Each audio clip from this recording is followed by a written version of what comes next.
एक जंगल के दोनों ओर अलग अलग राजाओं का राज था और उसी जंगल में एक महात्मा रहते थे जिन्हें दोनों राजा अपना गुरु मानते थे। उसी जंगल के बीचों बीच एक नदी बहती थी। अक्सर उसी नदी को लेकर दोनों राज्यों के बीच झगड़े फसाद होते रहते थे। एक बार तो बात बिगड़ते बिगड़ते युद्ध तक आ पहुंची। कोई भी राजा सुलह को तैयार नहीं था, सो युद्ध तो निश्चय ही था।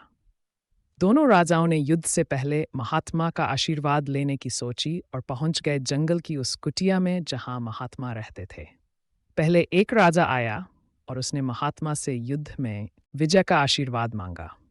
महात्मा ने कुछ देर उस राजा को निहारा और कहा कि राजन, तुम्हारे भाग्य में जीत नहीं दिखती, आगे ईश्वर की मर्जी। यह सुनकर पहला राजा थोड़ा विचलित तो हुआ।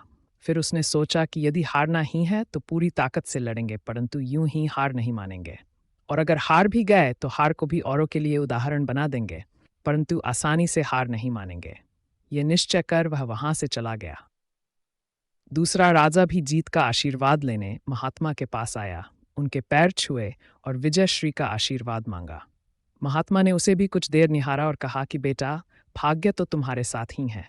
यह सुनकर राजा तो खुशी से भर गया और वापस जाकर निश्चिंत हो गया, जैसे कि उसने युद्ध तो जीत ही लिया हो। अंततः युद्ध का दिन आया। दोनों सेना एक दूसरे के आमने सामने थे और युद्ध का बिगुल बज गया। युद्ध प्रारंभ हो चुका था। एक तरफ की सेना यह सोचकर लड़ रही थी कि चाहे किस्मत में हार हो, पर हम हार नहीं मानेंगे। हम अपना सर्वश्रेष्ठ कोशिश करेंगे, अपना सर्वस्व झोंक देंगे। और वहीं दूसरी तरफ की सेना एक निश्चिंत मानसिकता के साथ लड़ रही थी कि जितना तो हमें ही है। तो लड़ते लड़ते दूसरी सेना के राजा के घोड़े के पैर का नाल भी निकल गया और घोड़ा लड़खड़ाने लगा, पर राजा ने ध्यान ही नहीं दिया, क्योंकि उसके दिमाग में एक ही बात चल रहा था कि जब जीत मेरे भाग्य में ही, फिर किस बात की चिंता।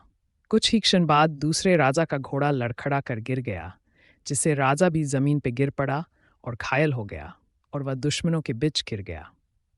पहले राजा के सैनिकों ने उसे बंधक बना लिए एवं उसे अपने राजा को सौंप दिया। युद्ध का निर्णय हो चुका था। युद्ध का परिणाम बिल्कुल महात्मा के भविष्यवाणी के उलट था। निर्णय के बाद महात्मा भी वहां पहुंच गए। अब दोनों राजाओं को बड़ी जिज्ञासा थी कि आखिर भाग्य का लिखा बदल कैसे गया। दोनों ने महात्मा से प्रश्न किया कि गुरुवर, आखिर ये कैसे संभव हुआ। महात्मा ने मुस्कुराते हुए उत्तर दिया, राजन, भाग्य नहीं बदला, वो बिल्कुल अपने जगह सही है, पर तुम लोग बदल गए हो। उन्होंने विजेता राजा की ओर इशारा करते हुए कहा कि अब आपको हीन देखो राजन, आपने संभावित हार के बारे में सुनकर दिन रात एक कर दिया।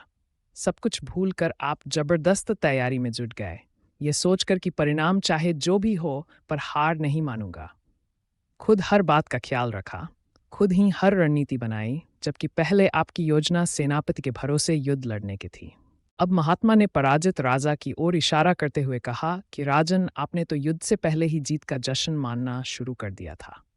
आपने तो अपने घोड़े की नाल तक का ख्याल नहीं रखा। फिर आप इतनी बड़ी सेना को कैसे संभालते और कैसे उनको कुशल नेतृत्व देते। और हुआ वही जो होना लिखा था। भाग्य नहीं बदला, पर जिनके भाग्य में जो लिखा था उन्होंने ही अपना व्यक्तित्व बदल लिया। फिर बेचारा भाग्य क्या करता। दोस्तों, हमें इस कहानी से यह सीख मिलती है कि भाग्य उस लोहे की तरह वहीं चला जाता है जहां कर्म का चुंबक हो। हम भाग्य के अधीन नहीं हैं, हम तो स्वयं भाग्य के निर्माता हैं। यह सत्य है कि भाग्य भी उन लोगों का साथ देता है जो कर्म करते हैं। किसी खुरदरे पत्थर को चिकना बनाने के लिए हमें उसे रोज घिसना पड़ेगा। ऐसा ही जिंदगी में समझें, हम जिस भी क्षेत्र में हों, स्तर